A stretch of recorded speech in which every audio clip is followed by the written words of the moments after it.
talk dessert. Mouth-wateringly moist, seductively delicious, and wonderfully fragrant, our lemon plum skillet cake comes out of the oven looking like an edible work of art. Start by whisking your basic dry ingredients together and set aside. Nothing to it, right? Then, in a stand mixer fitted with the paddle attachment, cream your butter, sugar, orange zest, a bit of liqueur if using, and spices until smooth.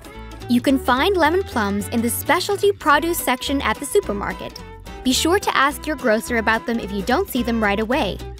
Though impressive in presentation and arousing in taste, making a plum skillet cake is easy. Now, add the dry ingredients and sour cream, alternating between the two, lightly blending after each addition. Did you note the part about alternating?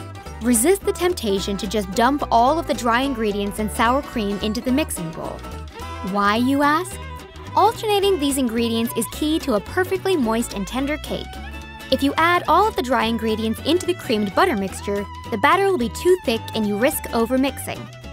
Overmixed batter means tough, dense cake. If you add all of the sour cream, it can saturate the creamed butter mixture, which can't absorb all of the liquid at once and cause the mixture to separate.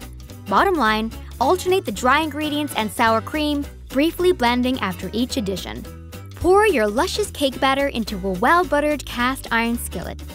Now, about the lemon plum. Never heard of it? It's a yummy, lemon-shaped plum imported from Chile that is available for a short few weeks in spring.